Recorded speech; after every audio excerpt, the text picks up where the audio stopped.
Hey, Kristen Collins, hope you're doing well. Touching in this week about getting in touch with intuition and following your inner knowing. We've spent some time recently talking about reconnecting to the heart, sitting in the discomfort, and how forgiveness is freedom. And last week we talked about releasing with love. And I think that's all been really impactful and foundational on this journey of self-discovery and self-satiation and actualization.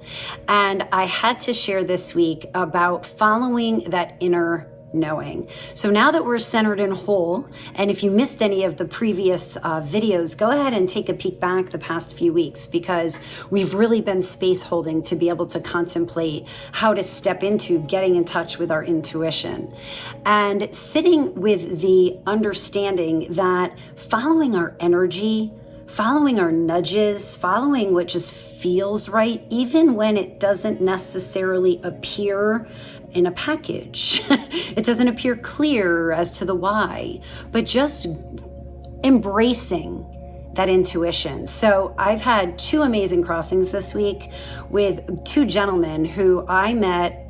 Greg I met pre-COVID, and John I met writing Her Phoenix Rising, my first book. And why I'm bringing them into this space is I connected with both of them today. And when I knew when I connected with Greg, and I knew when I connected with John, there was a synergy, and I didn't have clarity on why. Ironically, they're both wicked corporate guys who don't live anywhere near where I live, and I'm like, I don't know why they're crossing. But Greg was a purpose practitioner when I was trying to understand the purpose space and did some really beautiful space holding. But lo and behold, today, I had the most mind-blowing experience with Greg. And I've met Greg once for an hour. I mean, like, we don't know each other, but I knew in my inner knowing Greg was in my life for a reason. And I've done some work with Greg, mostly to try to support his purpose work, which is phenomenal, and the creation of the company in partnership with his son, Go Beyond.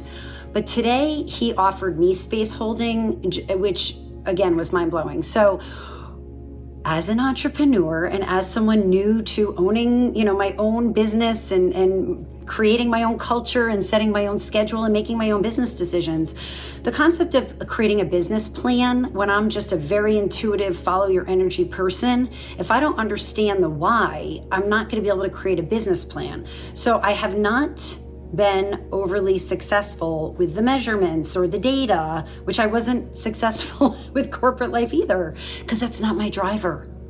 That's not my driver. If I can wrap my head around the why of something, then I can get excited, and then I can just authentically move forward and receive and just blow out this amazing manifestation, because it's from within. It's a why. So today, I now know why Greg was in my life, and he held space for me to self-discover why I have a business. What is the point of my business? How can I serve self and other through this business, and how can I measure that? All foundationally built on the why. And people today are like, you're so smiley and you're just energetically like off the charts. What's going on? I'm like, I finally understand why. I finally understand what I do all day. I finally understand why I get out of bed, and how this business, Kristen Collins LLC, can support my inner knowing, my purpose work in supporting others to discover their authentic selves. So Greg, shout out to you. And reason for bringing it into this space is there was an inner knowing energetically that Greg crossed me for a reason, but it took years of uncertainty, and I wasn't worried about it, and I know Greg wasn't either, but today was the day that it just was so obvious Greg's in my life and held such beautiful space for me, and I'm forever grateful.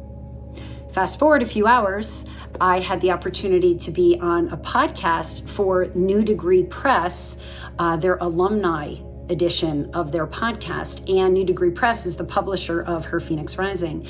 And the gentleman who's hosting that podcast, John Saunders, was someone that very early in the book writing process was a mentor. He would be on the little Zoom for my class, and he offered, if anyone would like to connect with me, here's my link to my calendar, here's my email, feel free. So a year ago, no, longer than that, a year and a half ago, I reached out to John. I said, I'd love to sit with you. And we just talked, and he just asked, me questions. I asked him questions. It was great to meet him, but that was it. It was just, I met John. He was a corporate guy. He wrote a book. He's kind of switching, and just a really nice human. So I follow John on LinkedIn. I obviously am part of the New Degree Press family. And I saw his podcast come up. I'd like it or comment on it. Way to go, John, what have you. Well, we reconnected, and he said, you would be a really good guest for our alumni series, because you can talk about how this book has transformed you as a human, your business, your mindset, and all that. So we recorded that today. And again, I knew energetically when I saw John on Zoom and he offered to connect, I took him up on that, but there was no clear why. In that real-time moment, it wasn't like why. So my point being, when you are energetically drawn or sparked by something, you don't have to know the why immediately. Sometimes it takes a year and a half, like it did with John. Sometimes it takes 3 years, like it did with Greg. Sometimes we may never even know, but honoring and knowing that you're going to follow your unique intuition, even when you don't have clarity on the how or the why, in just sitting with it and accepting it and following that energy has been something that is opening up portals and opportunities and drawing into my pathway the perfect timing of these relationships, without me seeking them, without even understanding how they can lift me up. And I am so grateful that A, I'm in the present, B, I follow my nudges, and C, that I don't try to control them and I just let things naturally unfold. Too often, years later, giggle at how beautiful these transformations are. So my question to you is, are you in touch with your inner knowing? Are you clearing the space to sit in the now and be? And it's through that inner knowing that we start receiving our true path and our true health and our true essence and being. So I hope this resonated for you or stirred in you your introspection to your nudges. As always, if I can be of support to your journey of self-love and care and actualization, you can find tips and tools on KristenCollins.com. I also send out a weekly email that highlights tools and tips of others that, other offerings that may be supportive of you. Feel free to subscribe to that. And as always, your comments and your direct messages fuel my journey. So with much, much love, thank you. And I will see you next week. And until then, be love. Bye.